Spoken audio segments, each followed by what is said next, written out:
আমার মন বলছে কেউ আমাকে আগুনে পুড়িয়ে মারতে চেয়েছিল, কিন্তু এই কথাটা আপনাদের বললে যে আপনারা আরো বেশি চিন্তা করবেন, তাই আমি এই মুহূর্তে কাউকে কিচ্ছু বলতে চাই না।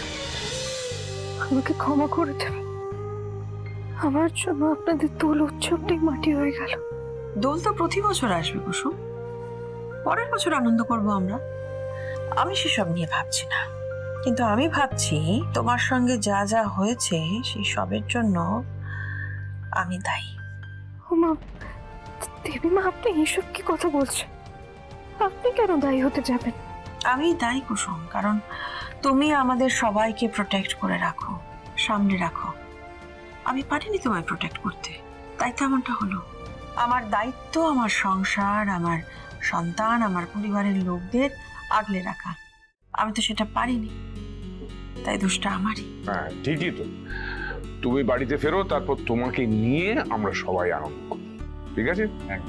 চলো তুমি বিশ্রাম নাও, আমরা সবাই এখন আসি। এই হ্যাঁ সত্যি, ওকে কখন বললাম ঘুমাও, তারপরও বকবক করছি না। তুমি এবার সত্যি ঘুমাও, আসি আমরা, কেমন? সাবধানে থেকো, এসো রাজি। জাদুকর, সাবধানে থাকবে। আমার তোমাকে এরকম ভাবে দেখতে একদম ভালো লাগছে না। তুমি তুমি কিন্তু তাড়াতাড়ি সুস্থ হয়ে যাবে বলেছিলাম। আসলে এই যা।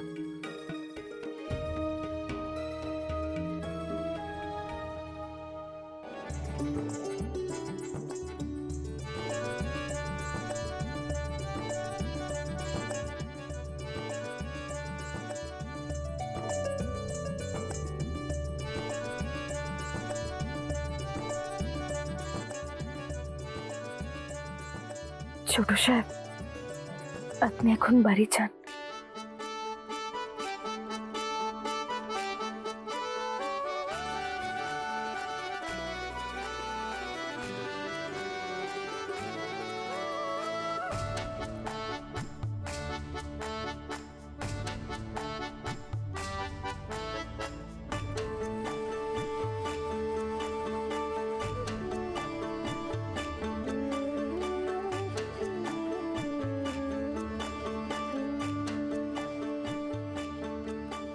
আই এম সরি কুসুম। কুসুম, মায়ের মতো আমারও ওই একটাই কথা মনে পড়ছে যে আমরা তোমাকে সামলে রাখতে পারলাম না।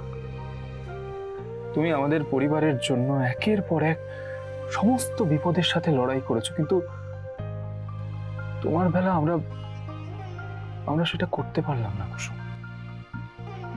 তুমি কাল দোল উপলক্ষে কত প্ল্যান করেছিলে, কত কত আনন্দে ছিলে, অথচ কোথা থেকে কি হয়ে গেল। মানে ছোট সাহেব, এই সবটা একটা দুর্ঘটনা। সত্যি কি তাই কুসুম? এই পুরোটা কি সত্যি একটা দুর্ঘটনা? না ছোট সাহেব, আমার মন বলছে কেউ আমাকে আগুনে পুড়িয়ে মারতে চেয়েছিল, কিন্তু এই কথাটা আপনাদের বললে যে আপনারা আরো বেশি চিন্তা করবেন, তাই আমি এই মুহূর্তে কাউকে কিচ্ছু বলতে চাই না।